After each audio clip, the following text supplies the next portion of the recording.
just to talk about last night and also some of the critical policy issues that are going to come up for discussion. Minister, good morning to you. Good morning to Vuyo and all your viewers of Morning Live. Thank you for joining us this morning. So just bring us up to speed with nominations. How far is that process right now? Well, we have not yet reached that stage because, as you recall, yesterday we started very late with the President's poll report, followed by the SG, and then last night we ended with the Treasurer General's report. So when we begin this morning, we're going to be doing with the credentials, and then after the credentials, the whole issue of nominations by the Elections Commission of the ANC will then resume.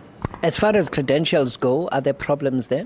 Well, we have not yet received the report, but I do not foresee any challenge because, as you know, we are a very vibrant organization, 4,500 strong delegates from the branches.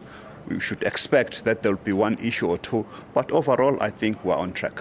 As far as the court cases are concerned, are you worried perhaps about an interdict against the conference itself? Are you worried about delegates from the Free State who won that constitutional court decision? We are not overly concerned because, as the ANC, we know that the Constitutional Court has pronounced on this matter that there is no PEC anymore in the Free State, and the NEC has taken a decision to ensure that we do not create a hiatus, so there is an interim structure. So insofar as the Free State delegates are concerned, there's nothing to be worried about. The 320 will be part of conference and they will vote? They are part of the conference and they're going to be voting. Okay, and that is in line with the court decision? Definitely, because if you recall, the Constitutional Court's order says nothing about the National Conference of the ANC. It had to do with the provincial conference that was held in Paris on the 21st to the 23rd of June of this year.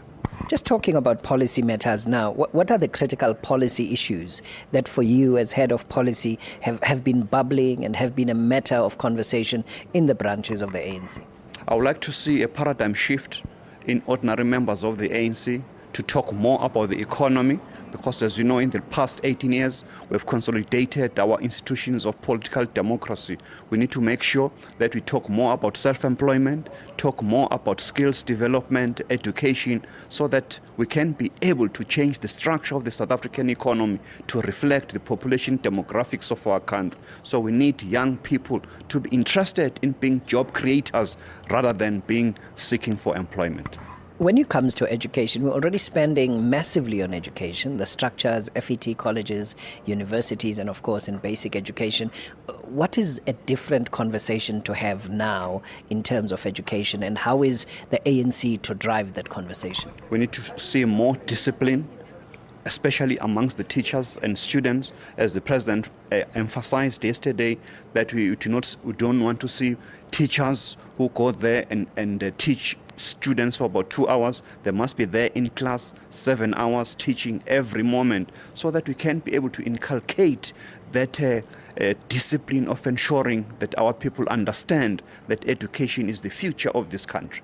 But the President has said that before. I think 3 years ago he said it in Parliament. Teachers must be in class, on time, teaching and so on. How is it to be done differently then? How is it to be tackled? That is why we need to raise this political consciousness amongst those who are in the classroom, because government on its own cannot be able to resolve these issues. We need to ensure that those who are participants in this education revival in South Africa put their shoulder in the wheel. The teachers must be disciplined. The President also spoke about bringing back inspectors, so that people must be accountable.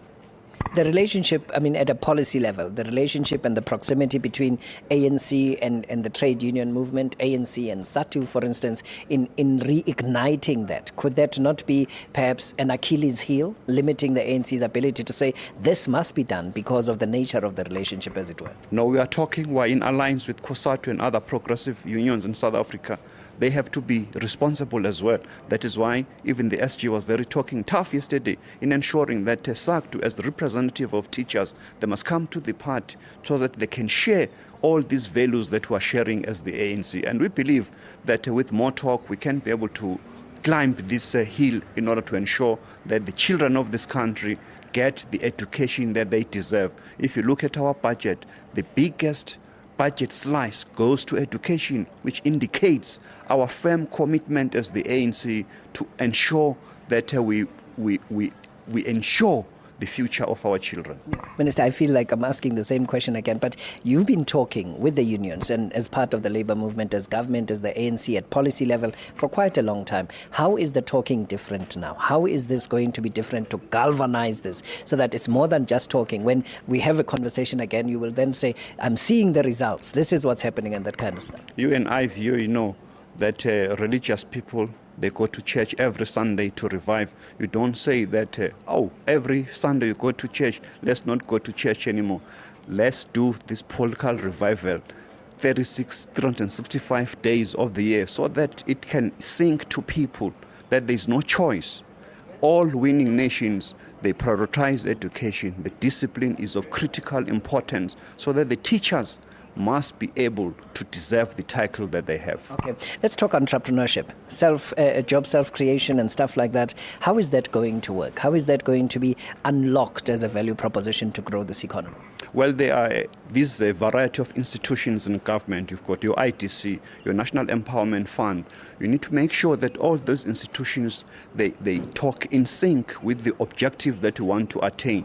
Already within government, there's a cluster approach where economic development, trade and industry, finance, they work together in order to ensure that we consolidate all these initiatives so that at the end of the day, access to finance, access to capital by budding entrepreneurs must not be an impediment because of bureaucracy, be it ITC or at the National Empowerment Fund. So all these issues, including our responsibility as government departments, that when we issue out work to entrepreneurs, we need to pay them within 30 days after an invoice that is correct, that is valid.